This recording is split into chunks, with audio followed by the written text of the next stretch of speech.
Hey y'all, this is Reed. My lovely wife is going to film me fix this brisket that I'm going to cook for her work on Saturday. And I already have one that's prepared. And I was going to do another one, and this is going to be the first of a couple videos. And I'm going to show you how a displaced Georgian via Kansas ends up in New Mexico and cooked. So my cooking style is all over the place.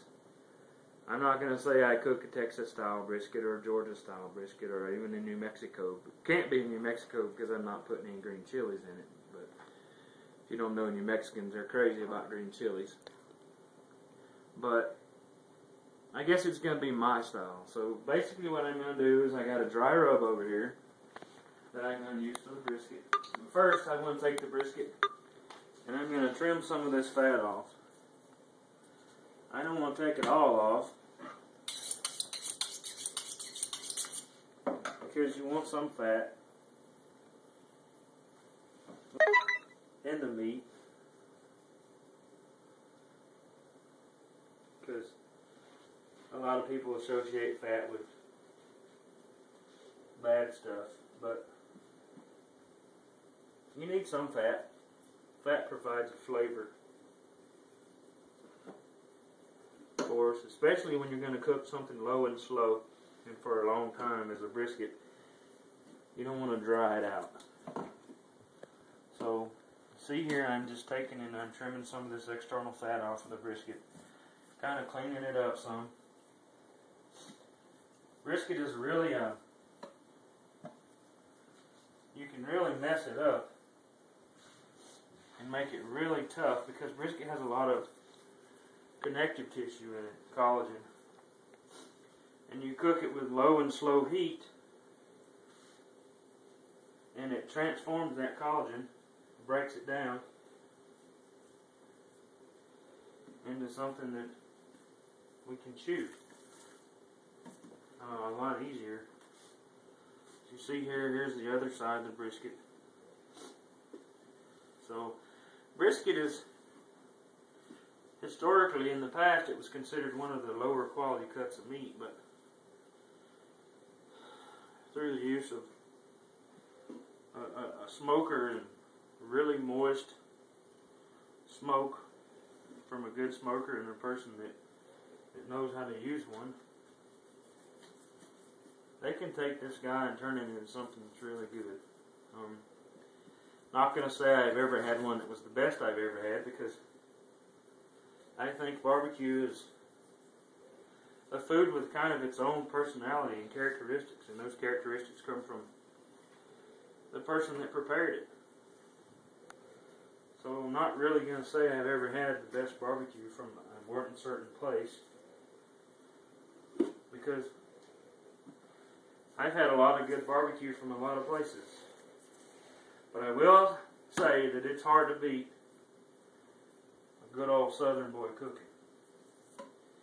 Being one of those myself, although I don't sound like it anymore because I had to adapt to the way these people talk in Kansas or wherever else. They didn't understand me when I first moved to Kansas to start my master's degree at Kansas State University.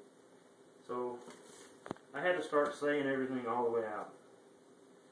And I left there, ended up in New Mexico, and that was just one of God's plans for me, because it brought me my lovely wife, who has been one of my best blessings thus far.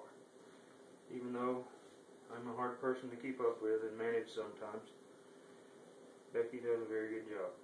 And for that I truly love her, and I thank God for bringing her to me. So I've got my brisket trimmed. And some people will do this and some people won't. But I'm going to take and score it a little bit. And by that, I'm just going to put some lines in it with my knife. Really quick. And be careful not to cut yourself when you're doing this. And you'll see why I'm doing this in a minute. I'm going to dry rub this brisket. And then I'm going to let it sit in the refrigerator after I seal it in a vacuum sealed bag. And this is going to allow my dry rub to soak into the meat.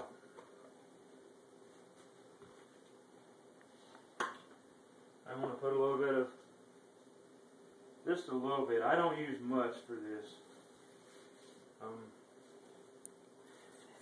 This is a form of meat tenderizer, which we can, you know, meat tenderizers are natural sources of an enzyme. They can be from bromelain, which actually comes from pineapple. And another good one that we use commonly is papain, which comes from a papaya, both of which are tropical fruits. And we can also use various other sources of or anything that's acidic will help break down and break down in those proteins, and it's an enzymatic effect there. As you see, I took some of my rub. This is a rub that I made. It took me a while to develop the recipe. Can't give you the recipe, but I've had lots of success with it. I really like it. I can't remember. Gosh, there's a whole bunch of stuff I put in it. Brown sugar, paprika, salt, black pepper, white pepper, cayenne pepper, oregano. You know, all those kinds of just common everyday spices. I even put some cinnamon. And I like to use my dry rub really liberally. That's about the only liberal thing that you'll ever find me doing, I think. Other than, used to be drinking beer. I was pretty good at drinking beer liberally. I drink it.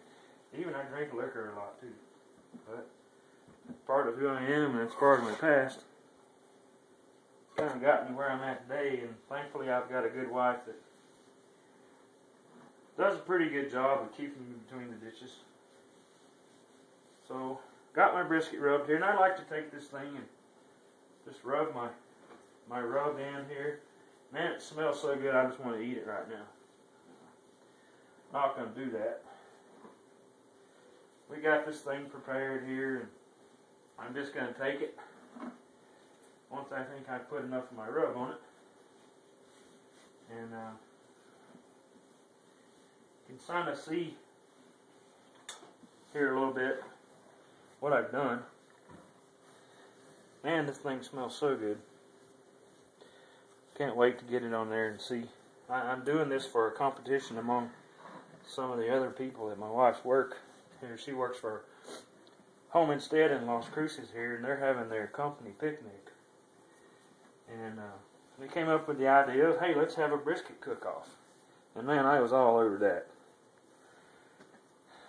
So we're going to see how it turns out. And I'm going to take this guy and just put it in my vacuum seal bag and stick it in the refrigerator for 24 hours. And we'll make another video when I start to smoke, get it on the grill and get it to going tomorrow. It may not marinate. It may not sit in the bag for 24 hours, but since I'm vacuum sealing it, it'll be in there at least 12 hours, and that vacuum sealing will help pull some of these aromatics from the dry rub and some of the flavors into this brisket. So we'll be back with y'all later. One of my favorite pieces of meat to cut and to cook, and talk to y'all later. Eat more beef.